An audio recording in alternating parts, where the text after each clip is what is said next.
Possible ہے وہ کیجئے. مولا حسین کے لیے زیارت جامعہ کبیرہ پڑھ لیجئے، انشاءاللہ کہ ثواب ملے گا. مختصر ترین زیارت بھی ہے مفاتی میں، طویل ترین زیارت جامعہ کبیرہ بھی ہے، جو آپ کا جی جائے پڑھے.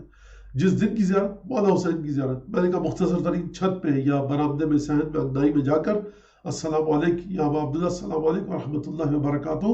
خواتین کے لیے اگر جانا ممکن نہ ہو پردے کے حوالے سے تو وہ کمرے میں بیٹھ کر کھڑے ہو کر پڑھیں، دائیں بائیں دیکھ کر. انشاءاللہ حسین بن علی کے کرم سے توقع یہ ہے کہ اس میں بھی ثواب ملے گا. 2 رکعت نماز شب اول، حمد کے بعد دوسری رکعت میں سورہ انعام، بڑا سورہ ہے، آپ بیٹھ کے پڑھیں، صوفے پہ آرام سے بیٹھ کے پڑھیں، قبلہ رخ ہو نہ ہو، لیکن نماز کی بھی دیگر شرائط کی پابندی کرنی ہے. اس کے بعد شیخ عباس قمی نے لکھا ہے کہ شب اول ماہ مبارک جوشن کبیر، یہ ہوگا شب اول کے اعمال. اب آتے ہیں روز اول کے اعمال. روز اول، اچھا شب اول میں غسل بھی میں نے بتایا. روز اول کے اندر کیا ہے؟ غسل ہے. البتہ شیخ عباس قمی نے لکھا ہے آب جاری سے، لیکن آپ اپنے گھر میں بھی غسل کر سکتے ہیں اسی پانی سے.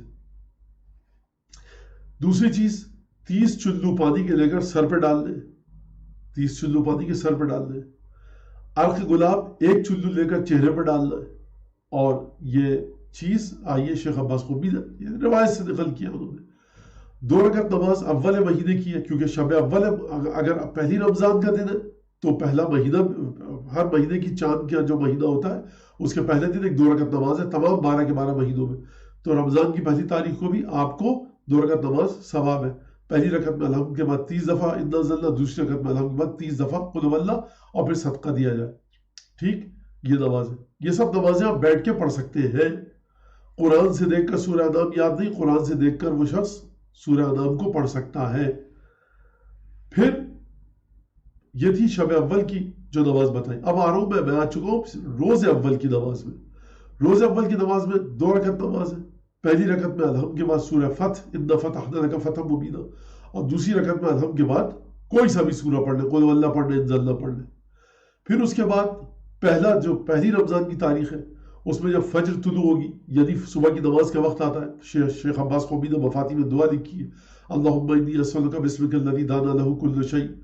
تو اس کے جو اثرات بتائے گئے کہ اس سال میں پورے شر سے محفوظ رہے گا اگر اس کو بری نیتوں کے ساتھ نہ پڑھا جائے. اگر شیخ عباس قمی نے فرمایا ہے اغراض فاسدہ، جو میں نے روایت نقل کی، اغراض فاسدہ نہ ہو، یعنی بری نیتوں کے ساتھ نہ پڑھے. بری نیتیں کیا ہیں مجھے کہنے کی ضرورت نہیں ہے. ماہ مبارک رمضان ہے، طہارت کا، پاکیزگی کا مہینہ، لیکن ہمارے جو فکر اور سوچ کا سلسلہ ہے، جو ہماری تمام کی تمام چیزیں، جو فیملیز کا سسٹم ہے، تو اس میں بھی ہم ایک دوسرے کو یعنی کیا کہا جائے، رگڑنے کے چکر میں رہتے ہیں. اب وہ تمام کی تمام جو شکایتیں اور تمام کی تمام جو حالات بتائے جاتے ہیں اس میں کیا کہوں. اب یہ کچھ عجیب سا بھی لگ رہا ہے، اتنی ساری چیزیں پڑھی ہیں، نبی کریم نے خطبہ پڑھا ہے کہ اب وہ مطلب دیکھا نہیں جا رہا. ساس بہو کا خیال نہیں رکھ رہی، بہو ساس کا خیال نہیں رکھ رہی. ساس صاحبہ سمجھتی ہے کہ وہ ایک اللہ میاں کی گائے، ایک بکری بھی آگے لائی ہے گھر میں.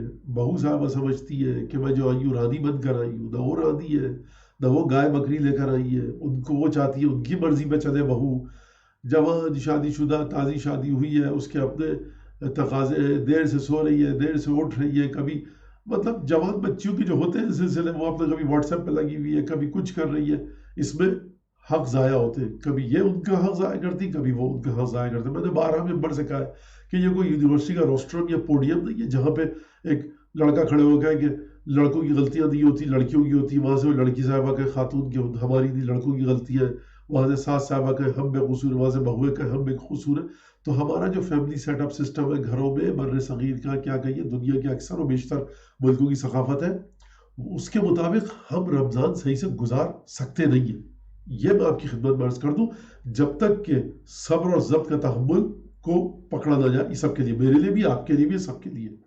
تو ہمیں سمجھنا چاہیے کہ ہم یہ کوئی بکریاں گائے بیاہ کر نہیں لائے، بہو لائے، اور ہم اس کی تعریف اس طرح نہ کریں. میٹ کی تعریف کی جاتی ہے.